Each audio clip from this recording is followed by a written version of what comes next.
Assalamu alaikum warahmatullahi wabarakatuh, mpenzi mtazamaji, natumai mzima buheri wa afya. Jina langu ni Haifa Muhammad na karibu katika kipindi ukipendacho Upeo wa Asubuhi ndani ya kitengo Jukwaa la Wanawake. Alhamdulillah, leo ni siku nyingine yenye baraka na neema ambayo Allah ameweza kutufikisha, na inshallah mpenzi mtazamaji, ndani ya studio zetu sio mwingine ambaye tupo naye siku ya leo, bali ni ustadha wetu Ustadha Sofia, akizidi kujuza mengi kuhusiana na masuala ya wanawake. Na katika mada kuhusiana na wanawake, insha Allah tunataka kuangazia ufanisi wa mwanamke katika maisha unategemea nini? Tunataka kufahamu, je, kufanikiwa kwa mwanamke kunategemea nini hasa katika maisha yake? Na insha Allah tukielekea kwake tutaweza kufahamu mengi na mengi zaidi. Assalamu alaikum warahmatullahi wabarakatuh. Wa alaikum salam warahmatullahi ta'ala wabarakatuh. Karibu sana ustadha. Asante. Alhamdulillah. Alhamdulillah. A'udhu billahi minash shaitani rajim. Bismillahir rahmanir rahim.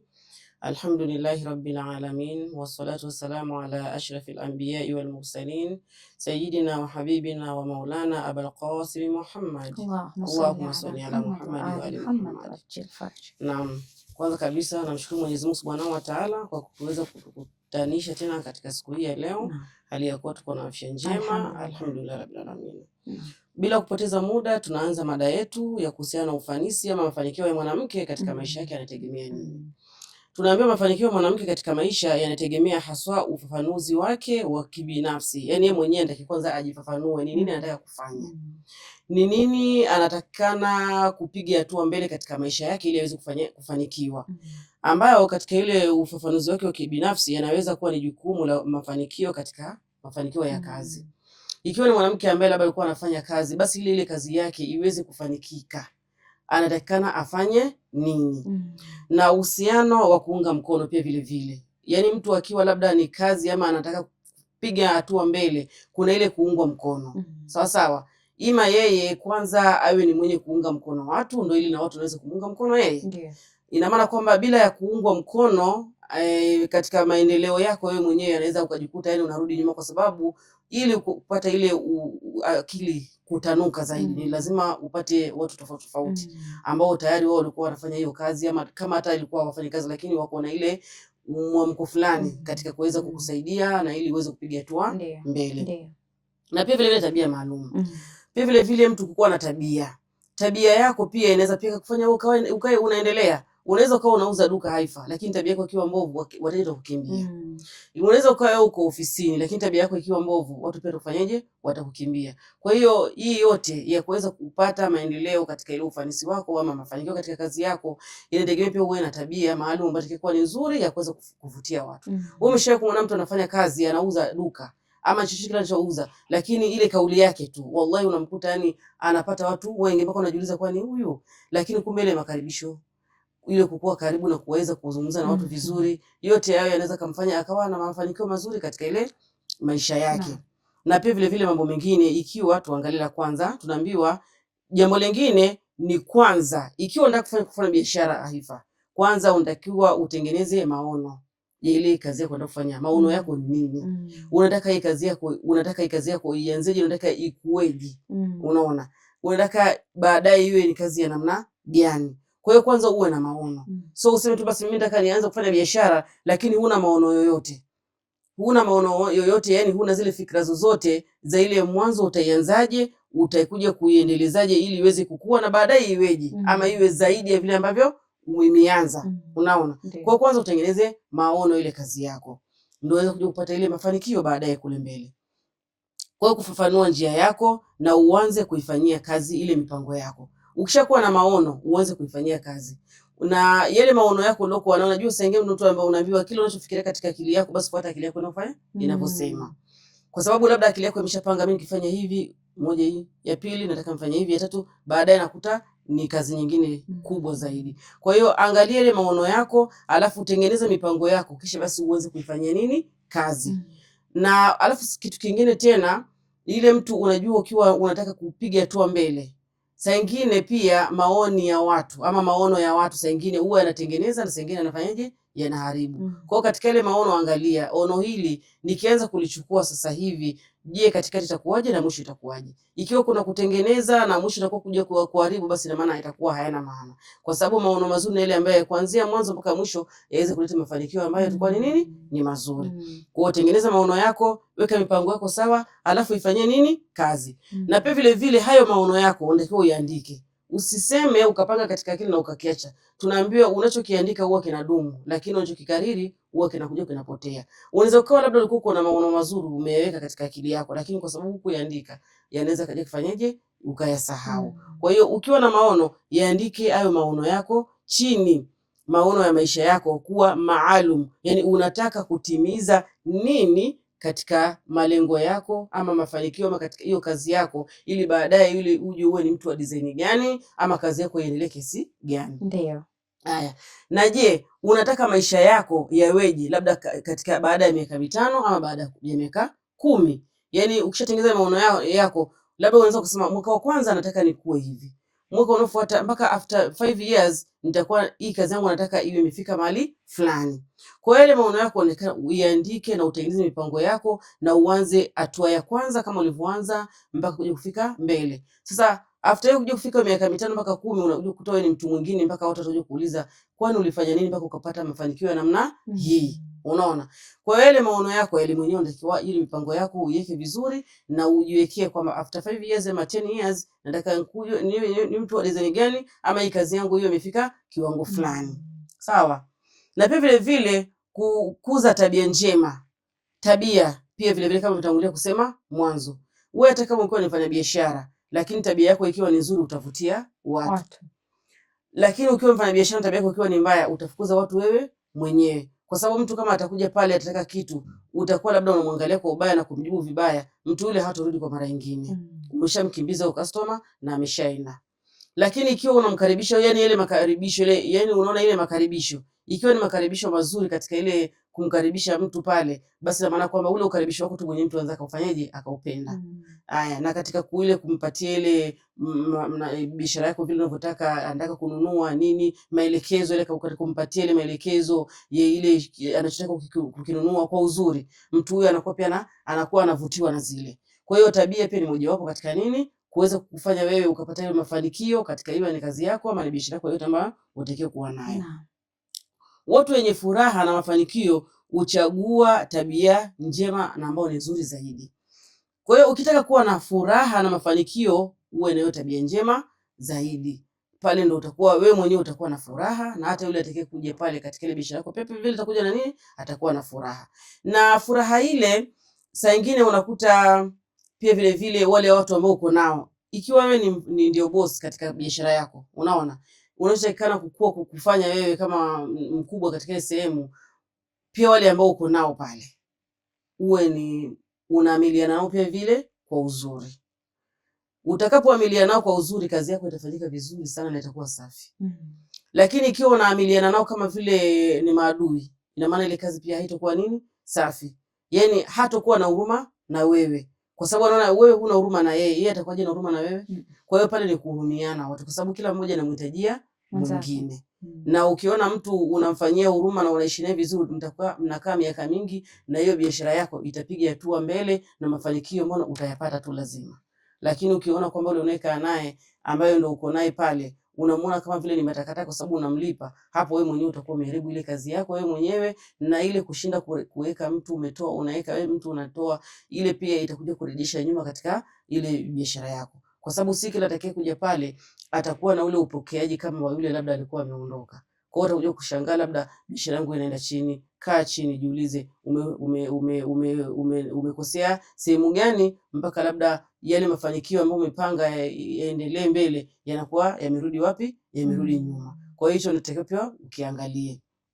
Na vile vile ikiwa unatazama TV, tuseme kwa mfano, ikiwa unatazama TV sana, kule kutazama TV kuna kuwestia time, si ndio? Kwa hiyo wewe kama wewe unataka sasa ubadilishe hiyo time, na maana ubadilishe ile kutazama TV sana, na maana kama unataka kupunguza, si ndio?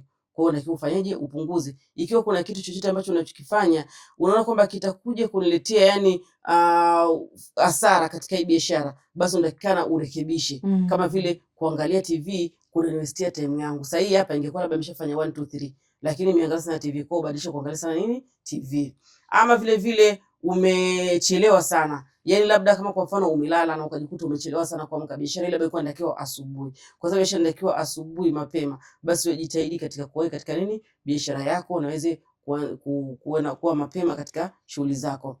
Au chakula sana, ama unakula sana pia vile vile, ili uweze kupata afya njema, kwa sababu ukila sana unaharibu pia vile nini afya yako, si ndio? Sasa basi kama ukila sana unaharibu afya yako, basi unatakiwa ufanyeje? Upunguze kula. Kwa ili biashara yako iweze kuwa ina mafanikio mazuri, ina maana kwamba kama kuna ni biashara ya kula na nini, unaona kwamba nitakapokuwa ninatumia sana hii pesa, ina maana kwamba ikiwa ninaitumia na haingii ama hairudi, ina maana kwamba itakufanya unarudi nyuma katika nini biashara, kwa sababu haiwezi kuendelea. Unajua siku zote chenye kuzaa ndio kina maendeleo, lakini chenye ambacho unakichukua na hakina kuzaa ndani yake, ina maana kile kinarudisha nyuma nini ile biashara yako, na mafanikio yako pia yanarudi nyuma. Ile miaka uliokuwa umesema kwamba after hiyo miaka nataka niwe hivi, biashara yangu hivi na hivi, ina maana kwamba itapeleka miaka iende mbele zaidi, na kwa sababu ya vile ulivyokuwa mwenyewe unajichukulia katika biashara yako.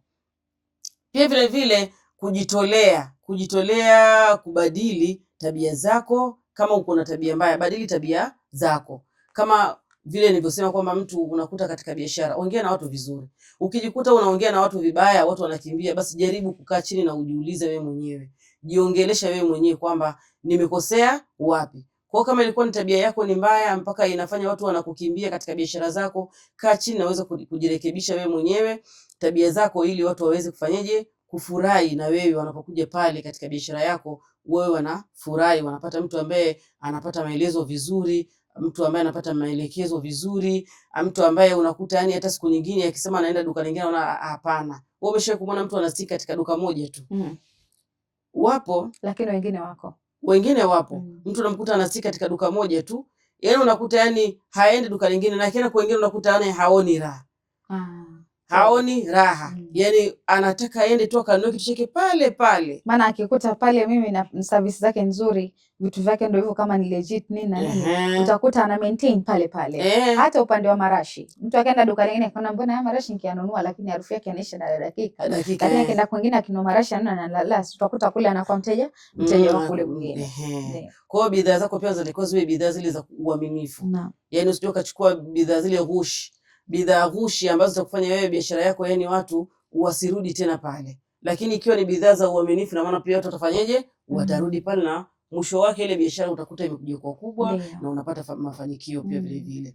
Na pia vile vile katika ile kuendeleza pia katika ile kujenga ile mujitamaa mzuri pia, hata na watu wako wa karibu na majirani, ile pia ni kitu ambacho kinakuwa ni kizuri sana kwa mtu kama yule ambaye anakuwa anafanya nini biashara, kwa sababu ukiwa unafanya biashara, ukiwa ukeka ile mujitamaa, yani watu wako karibu pamoja, unakuta unapata ile maono mazuri ya kukufungua wewe akili na kuweza kukupatia labda ufahamu zaidi kwamba fanya 1 2 3, na hapo utakuta biashara yako inakwenda vizuri. Lakini ukiwachukua marafiki, ukiwachukua labda ni ndugu, kuwa wote ni maadui hawakutakia kheri, basi utajikuta unaenda wrong, kwa sababu ukikosea mali watu watakwambia ashiria anajifanya mjuaji sana huyu. Unaona? Lakini kwa sababu gani? Kwa sababu vile wewe umeshafanya wao nani ni maadui, na wao wamekuchukulia tu ni adui wako. So pale utakapokuwa unakwenda wrong, watafurahi kwa sababu utaona tumuone atafanya nini sasa.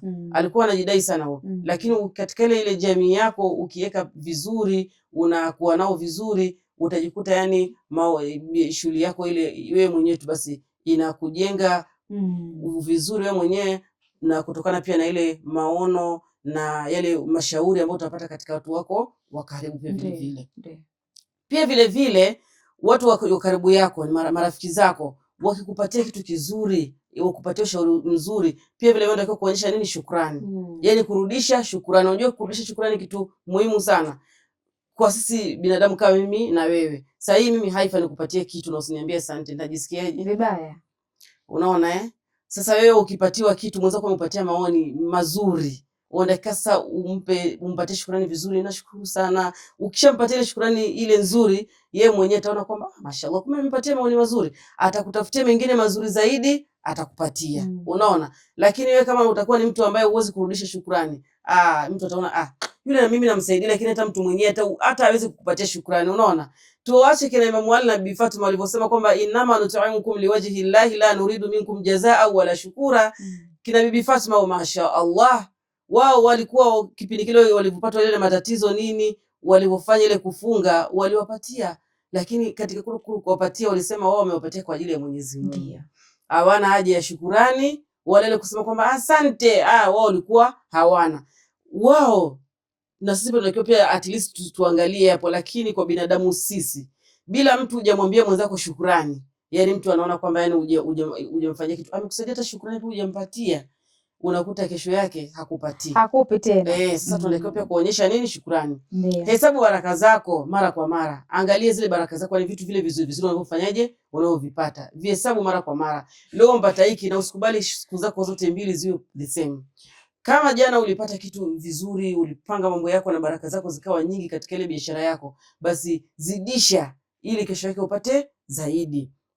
Na hapo utaanza kuona mabadiliko ndani yako na ulimwengu unaokuzunguka. Kwa hiyo utaona mabadiliko kati yako wewe mwenyewe na ulimwengu na ile jamii inayofanyaje kuzunguka. Kwa hiyo sisi ili tuweze kupata mafanikio kwanza yani tunatakiwa tuwe na vitu kama hivi: kuwa na maono, tengeneza mipango yako, ifanyie kazi, angalia unataka kazi yako after miaka mingapi iwe tayari imenuka kiasi gani.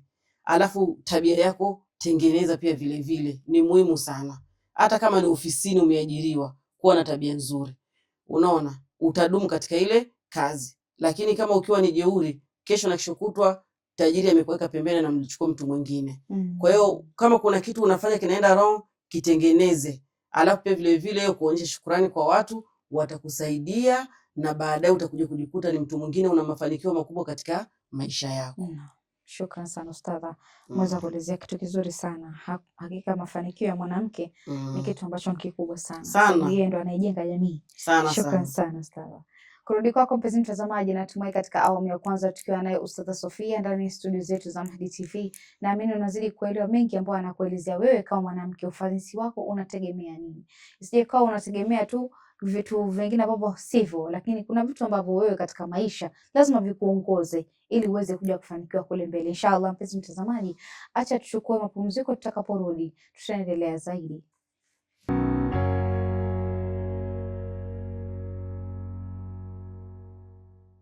Assalamu alaikum warahmatullahi wabarakatuh. Mpenzi mtazamaji, karibu tena katika awamu ya pili ya kipindi kipendacho Upeo wa Asubuhi ndani ya kitengo Jukwaa la Wanawake, tukiwa na Ustadha Sofia akizidi kujuza mengi kuhusiana na masuala ya wanawake, haswa tukiangazia mada ya leo ni nzuri ambayo inaangazia ufanisi wa mwanamke unategemea nini? Yaani ni kama swali unafaa kujiuliza, ufanisi wako wewe binafsi kama mwanamke unategemea wewe kufanya nini? Nadhani Ustadha ameweza kutaja mambo kadha wa kadha ambayo yatakusababisha wewe uweze kufanikiwa kama mwanamke. Na inshallah mpenzi mtazamaji, tukirudi kwake tutaweza kufahamu mengi na mengi zaidi ambayo ametuandalia. Karibu tena Ustadha. Na asante. Shukrani. Bila kupoteza muda tuendelee na mada yetu. Mada yetu ambayo inahusiana na nini? Na ufanisi wa mwanamke, tulivyoambiwa na dada Haifa. Sasa kipengele hiki tunaangalia namna nyingine ya kuweza kukufanya wewe upate hiyo mafanikio katika ile biashara yako pia. Katika shughuli yako ama katika mafanikio yako katika maisha yako yote kwa ujumla. Tunaambiwa pia vile vile elimu na ujuzi. Yaani mtu kupata elimu na kuwa vile vile na ujuzi. Unajua saa nyingine mtu anaweza kuwa na elimu lakini ujuzi hana. Na saa nyingine mtu anaweza kuwa mjuzi lakini elimu hana. Ushakuona vitu kama hivyo? Kweli. Na sasa unaona kama hivi vitu vyote vile ukiwa navyo, ina maana kwamba utakuwa na vitu bora vyote vilivyokuwa ni vizuri zaidi kwako wewe hapo. Kwa hiyo ukivitumia vyote viwili hivi, ama ukiwa kuna kimoja na ukikitumia vizuri, pia bado utakuwa uko mahali pazuri kabisa. Tunaambia kwamba hivi huwawezesha wanawake kufikia malengo yao. Yaani ukiwa na elimu, wewe uko na elimu ya kufanya kitu fulani, basi itumie elimu yako katika kufanya jambo fulani. Ama kama ikiwa sio elimu kufanya kitu fulani, labda uko na ujuzi, unajua wanawake tuko na ujuzi wa mambo mengi. Ndio. Kwa kazi za mikono, unaona, unakuta mtu ana ujuzi wa kutengeneza hiki, akiutumia ujuzi wake huu katika njia iliyokuwa ni nzuri, basi inamletea mafanikio katika nini? Katika maisha yake. Kwa hiyo ujuzi uliokuwa nao hata kama ni mdogo, jaribu kukuza. hata kama ni mdogo. Wewe kama unajua kutengeneza kitu hiki, sasa hivi mambo ya kukuza ujuzi, yani mitandao imetuwekea kila kitu. Unaweza ukajiongezea ujuzi wako kupitia hata katika mitandao, ukajiangalia ni sehemu gani labda mimi ninafanya niko wrong, na sehemu gani labda nitakapofanya nitakuwa nimeongeza na itakuja kuniletea mafanikio. Nenda kujisoma, uongeze ujuzi wako, na utakapoongeza katika ule ujuzi wako utakuja kupata mafanikio makubwa. Kwanza mara nyingi sasa hivi watu wanapenda kuwa na ujuzi wake, kuwa na shughuli yake mwenyewe, yani ajilipe yeye mwenyewe. Watu wengi wanapenda hivyo. Biashara yako mwenyewe, ujuzi wako wewe mwenyewe uliokuwa nao, ambao unaona kwamba utakapotumia vizuri unaweza kuletea mafanikio mazuri katika maisha yako. Na elimu yako uliokuwa nayo, umesoma na ukafikia kiwango fulani ambako unajua kwamba elimu yangu hii nitakapokuitumia kuifanyia ABZ nitakuwa nimekwenda na nimeitumia kwa namna iliyokuwa ni nzuri na nitapata mafanikio yaliyokuwa ni mazuri. Basi jitahidi katika kuitumia elimu yako vizuri katika ili uweze kufanya nini, kupata hiyo mafanikio mazuri katika ile shule yako iliyokuwa nayo. Kwa hiyo hizi pia huchangia katika jamii na kuweza kumwendeleza mwanamke katika nini, familia na biashara yake, ama katika mafanikio katika maisha yake. Elimu na ujuzi. Na kitu kingine kama hivyo nimeshatangulia kusema ni msaada wa jamii. Mtu apate msaada katika jamii. Ameona sehemu kaenda wrong, akikutana na ndugu yake amuelezee, na ili aweze kumpatia ile ufanuzi zaidi, ili aweze kufanyaje, kuweza kuongoka. Kwa hiyo unakuta pia mwanamke kutumia jamii na kutumia marafiki yake, hii humsaidia katika kushinda changamoto. Wajua biashara zinakuwa ziko na changamoto. Siku zote watu wanakuambia mwanzo mgumu. Siku zote kile unachokianza utaanza kwanza na ugumu mpaka baadaye kija ikiwa labda sasa ni biashara ambayo imekomaa, unakuja unakuta umepitia njia nyingi ambazo ni ngumu. Kwa hiyo pia vile vile kitu kingine ukuwe na subra. Subra pia ni mojawapo ambayo itakaweza kukusaidia ili kuweza kuja kukuinua na kupata mafanikio mbele. Lakini ikiwa hauna subra pia vile vile, na maana kwamba wewe unaweza lose hope na ukaacha kufanya hiyo shughuli ambapo baadaye labda inaweza kuwa ingekuweza kukuletea mafanikio na unaweza ukaendelea pia vile vile. Na nyingine tena ni uhuru wa kifedha. Mwanamke pia vile vile anatakiwa kuwa na uhuru wa kifedha, yani ile pesa yake anatakiwa awe na uhuru wake katika jinsi ya kuitumia. Kama itakuwa ni mwanamke, for example, ni mwanamke ambaye alikuwa ni mtu ambaye ameolewa. Akipata mume ambaye atakayekuwa hampatii ule uhuru wa pesa yake, ni mwanamume yule ambaye sina. Atakuwa kila siku ile mwanamke akitumia ile pesa, na maana kwamba mafanikio yatakuwa hakuna pale. Kwa sababu yeye anafanya ile shughuli aliyokuwa nayo ya kumuingizia pesa na ili kuweza kumuendeleza mbele zaidi. Lakini sasa mwanamume anajua kuna wanaume wengine wakishajua tu mwanamke wake ana pesa. Haifa, atahakikisha hatoi pesa mpaka ile uliomuonyesha umemaliza. Hapo ndo sasa ukimuomba pesa ya chumvi atakupatia. Lakini anajua Haifa anayo pesa ya kununua chumvi. Sina. Kama kuna mwanamke mmoja ilibidi niseme acha nikosoe, alivyokuwa, unajua siku hizi wanawake wengi wamekuwa makongwe. Wanawake wengi wamekuwa makongwe mitandaoni. Wanaelezea kila mtu. Sasa utasikia mmoja anasema kwamba mwanamke wewe umeolewa, mwanamume ana provide kila kitu. Wewe hizo pesa zako angalau usijituma uende kujipamba nini na nini, utumie pesa zako utakuwa wafanya nini? Sasa mimi kiuhalisia nasema pesa haikosi kazi. Kwa sababu kama mwanamume yeye jukumu lake kwa wazazi wangu sio wajibu. Jukumu lake kwa familia yangu sio wajibu. Yeye jukumu lake kwangu ndo wajibu.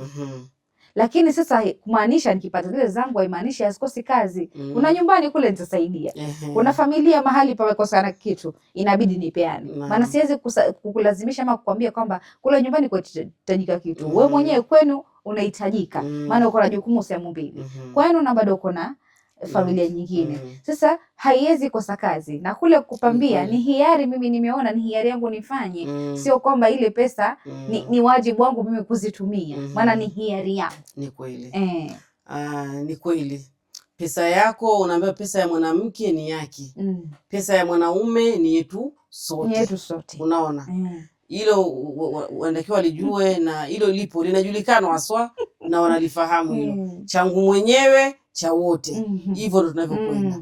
Sasa hapa mwanamke akipata uhuru wa ile pesa yake, mbona mipangilio yake ataipanga vizuri tu. ataipanga vizuri. Haikosi, maana hakuna mwanamke mwenye hataki kuwa safi, hakuna mwanamke hata kujipamba. Hakuna. Maana nikipata pesa zangu ndio najua wewe unanipa pesa. Lakini nina zile zangu.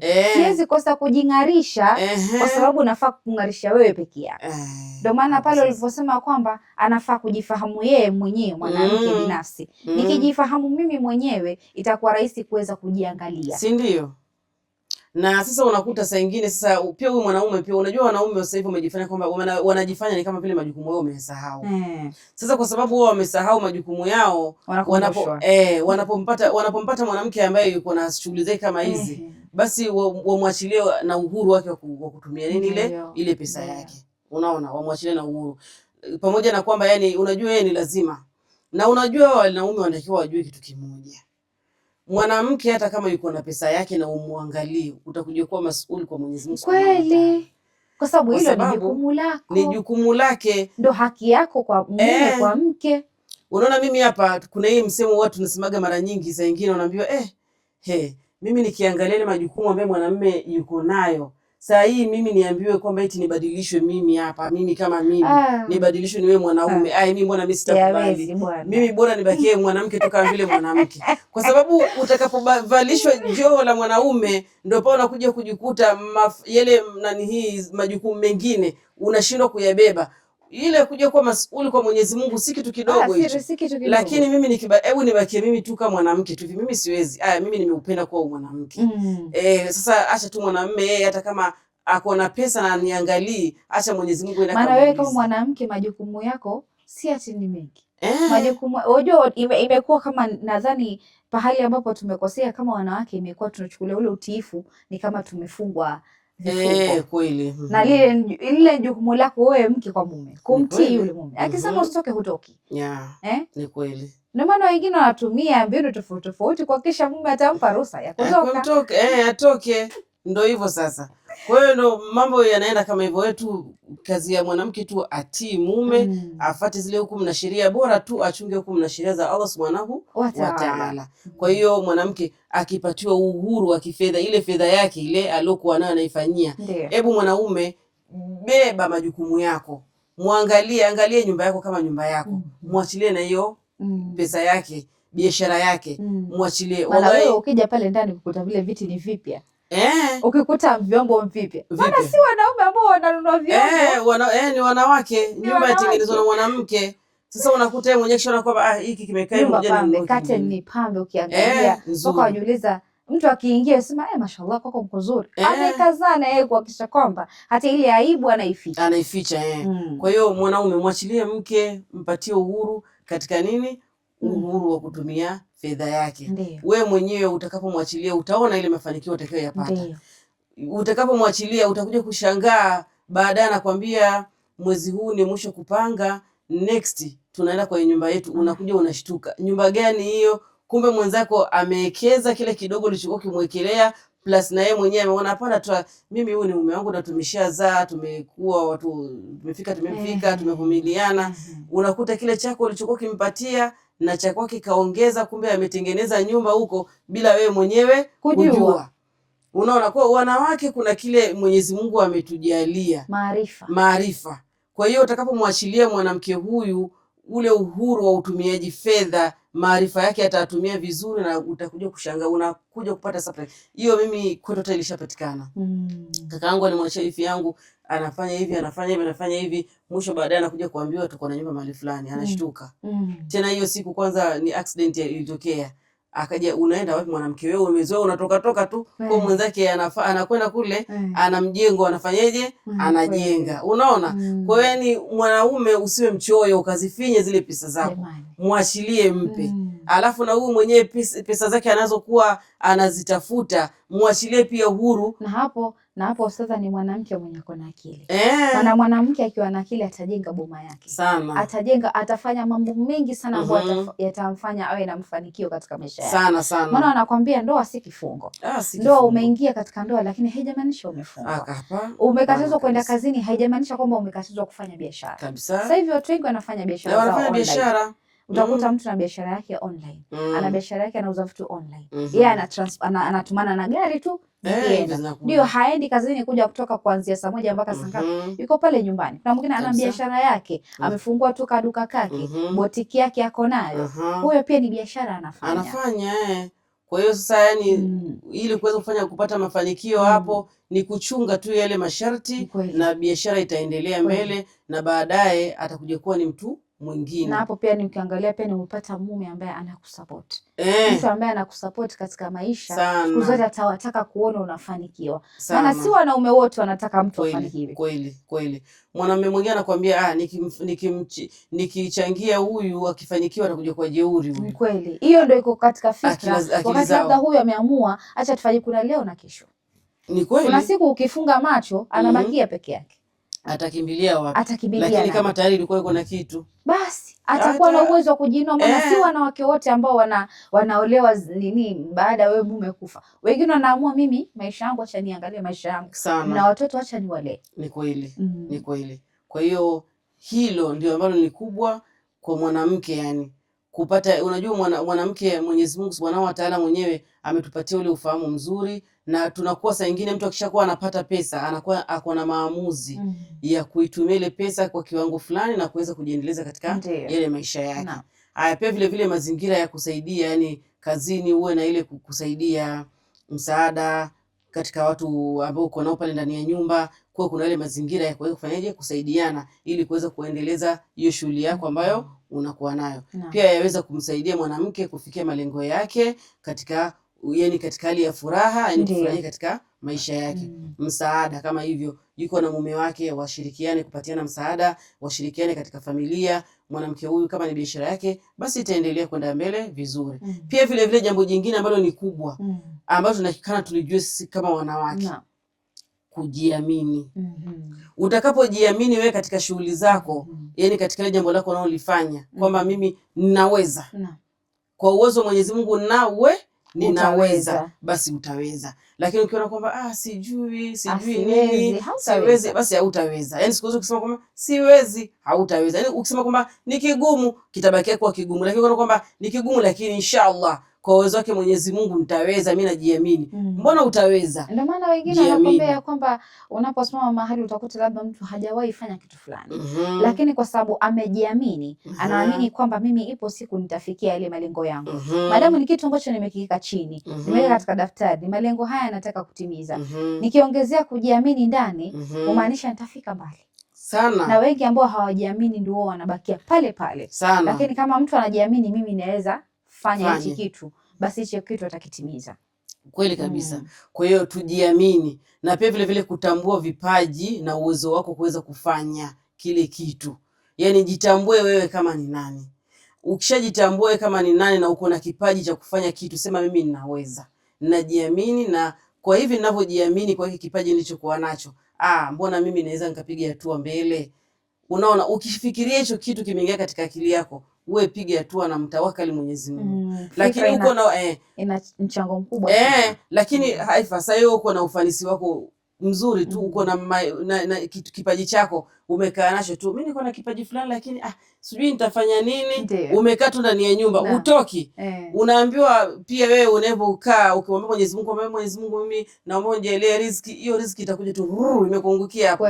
Toka nje nenda katafuta, alafu Mwenyezi Mungu atakubariki huko nje. So ukiwa uko na kipaji chako, hebu jaribu kutoka na uweze kupata ile usaidizi wa watu tofauti, maono tofauti ya watu, alafu kujiamini, sema basi kwa maoni yangu ndio nipatia mimi, mbona naweza, mmenipatia nguvu. Kwa hiyo jitambue wewe kama nani, tumie kipaji chako na ujiamini katika kukifanya, na baadaye utakuja kuwa ni mtu mwingine kabisa.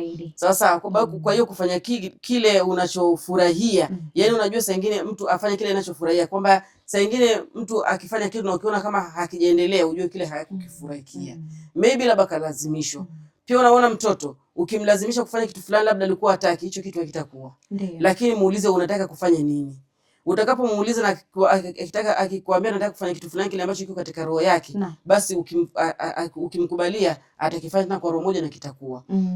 So hata wewe pia penda kufanya kile kitu kile kipaji chako ukikijua kwamba unakipenda na unakifurahikia, basi kitumie na kitakuja kukuletea mabadiliko na mafanikio kule mbele sana makubwa sana zaidi. Kwa hiyo jitolee muhanga wewe kama wewe na kuweza kufanya kitu. Usikae na kipaji chako na ukajikuta umekalia tu pesa. Watu wanakuambia umekalia pesa wewe, akati ungezifanyia kazi kwa hiki kipaji chako ungekuwa uko mbali. Kwa hiyo pia vile vile kukabiliana pia na changamoto.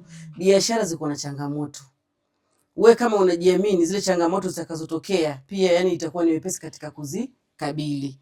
Lakini ikiwa hujiamini, na maana pia utakuwa ni ukitingishwa tu kidogo hivi, kwa sababu ulikuwa hujiamini kama unaweza kufanya, unaweza kujikuta wewe umeanguka katika biashara zako. Kwa hiyo kubali kukabiliana pia na changamoto. Unaona, kufanya kazi kwa bidii. Pia vile vile ufanye kazi kwa bidii. Sio wewe leo umelala umeamka mzembe tu. Badala uamke asubuhi, biashara ni asubuhi mapema. Amka mapema, nenda katika shughuli zako, fungua duka lako, fungua shughuli yako mapema. Ndio wakasema kwamba siku njema huonekana, wanasema nyota njema huonekana alfajiri. Nyota njema huonekana alfajiri. Unapoamka kuswali ndio Mungu anafungua baraka zako. Anafungua baraka zako. Maana pale baraka ziko tu, Mwenyezi Mungu anangoja tu uende ufanye na yakujalie nini? Upate ile khairi ndani yake. Ndio ile kama kwa mfano ukiamka swalatul laili ukiwa unaswali, kuna tunaambia kwamba malaika Jibril huwa anashuka, anaangalia katika viumbe Mwenyezi Mungu. Ni nani yuko na shida sasa hivi ameamka na anamuomba Mwenyezi Mungu ili niweze kufanyaje kumfikishia labda salamu zake, maombi yako Mwenyezi Mungu iweze kufanikiwa. Lakini umelala, hebu niambie, huyo malaika atakuangalia? Si atakuachilia endelee na kulala kwako.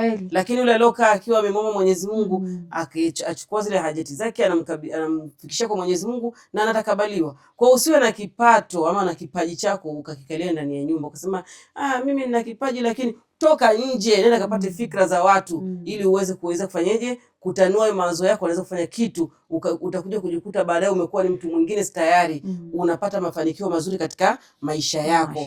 Kwa hiyo fanya kazi kwa bidii, kuwa na na nidhamu pia vile vile, onyesha nidhamu kwa watu. Ukifanya hivi basi inshallah mafanikio yako mbona utayapata tu katika maisha yako.